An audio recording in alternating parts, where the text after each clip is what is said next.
The internal world of the narcissist versus the survivor. The narcissist is governed by a permanently active annihilatory reflex. In MPIT, this is the ASR1, the annihilatory stress reflex. It remains the organizing principle of the psyche, an unending background terror of dissolution. ASR2, which in a healthy system anticipates repair and connection, has been hijacked to anticipate grief. Every encounter with intimacy is lived as an anticipated loss, not a living bond.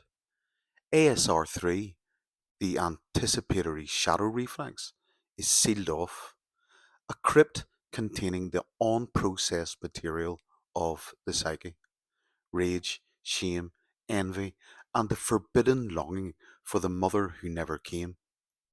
Thus, the narcissist lives between terror and casing, within a closed circuit that cannot metabolize its own pain. The survivor, by contrast, transverses across all three reflex systems. ASR1 re-emerges during collapse as the mind falls back into the raw terror of infancy. ASR2 had once been functional. It carried the capacity to hope, to trust, to anticipate care. After collapse, the survivor begins to access ASR3 consciously, entering the shadow field to reorganize what was once shattered. In this sense, the survivor's system remains dynamic, capable of movement and reintegration.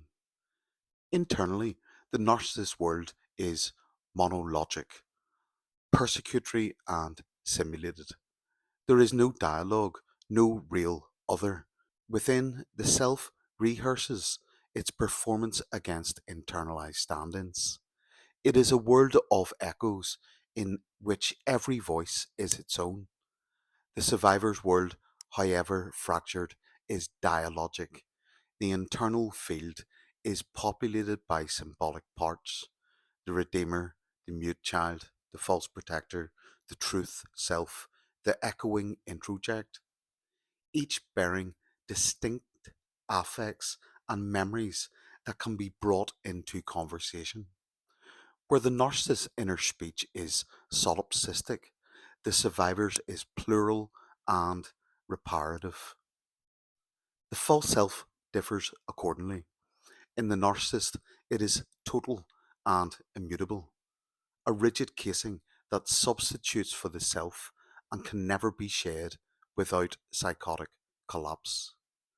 In the survivor, it is situational, a mask forged in trauma that cracks open during the collapse process, exposing the symbolic fragments beneath.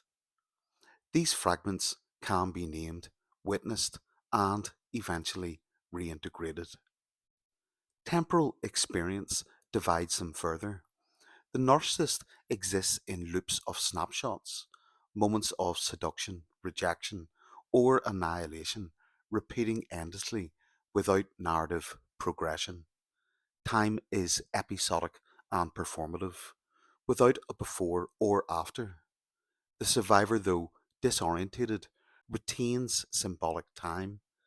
They can reconstruct narrative. Their memory, though fractured, still contains meaning. The narcissist loops, the survivor spirals.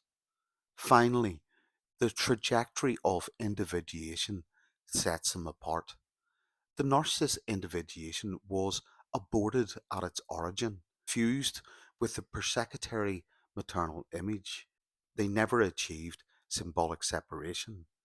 The survivor's individuation did occur, but it was collapsed by coercive mirroring and betrayal.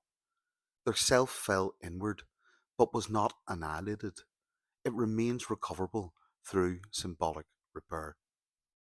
In essence, the narcissist is sealed within terror made static. The survivor moves through terror towards transformation. Peace out. Loads of love.